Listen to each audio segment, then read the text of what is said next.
Alright, so this is about where we got. So where do things like calculus and irrational numbers and fractions and stuff come from? Well, so up to this point, right, units, incrementation, yields numbers, then we're able to measure shit via incrementation or using numbers. That gives us addition. Its inverse is subtraction. Okay, so now, maybe here, but definitely by here, we get to negative numbers.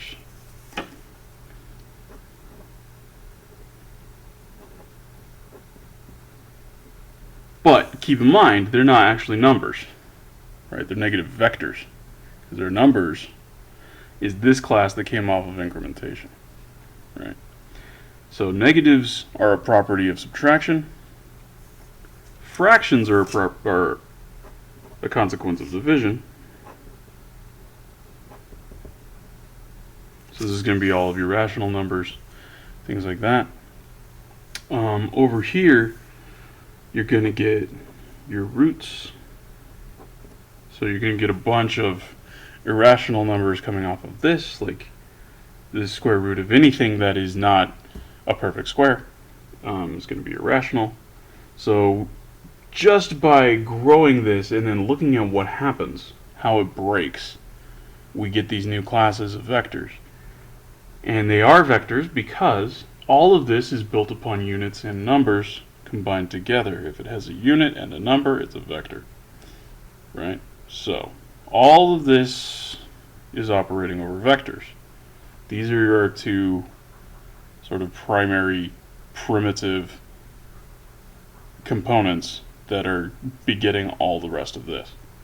Okay, so here it's interesting, but it doesn't really change stuff because you're really, here you're getting, 7, 60.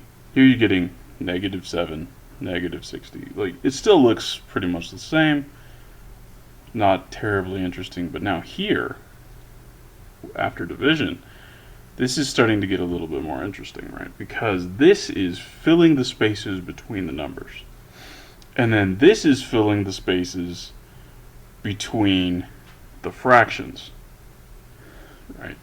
And both of these are able to extend into the negative because we've already established that, right? So you can see here how this is growing, right?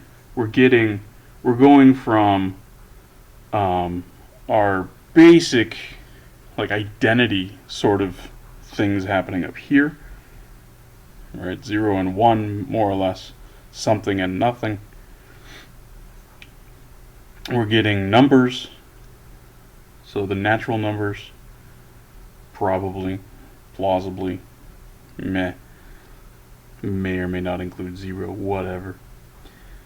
And then down here we're starting to get integers, which are now vectors, not numbers. Okay, so these guys are vectors because they have sign.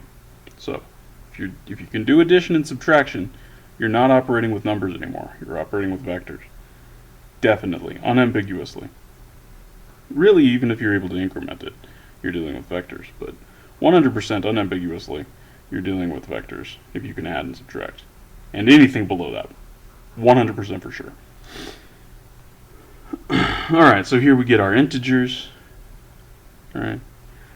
And then we get our rationals. And then we get our reals. And it is, of course, bigger than just this, but, yeah, this is kind of related. The logarithms starting to give us weird shit, kind of like this is, right? So this gives us reals. So you can see how this is growing and that it's growing the right way, right? So where does something like calculus come in? Well, it comes in, it's kind of a side branch that's looking at this. We're kind of just manipulating all of this stuff to get, what do you think, what's the positive of?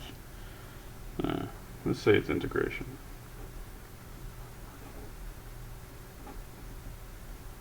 integration builds off of this, and then let's say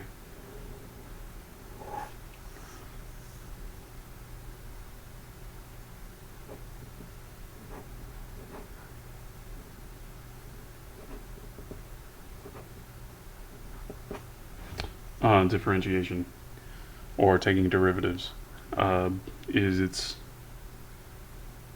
inverse.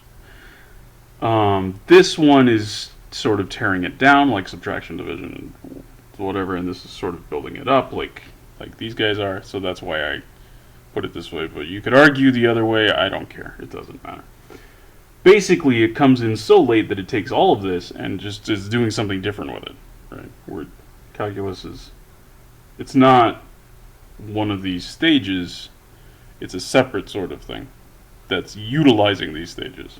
Right? And you'll notice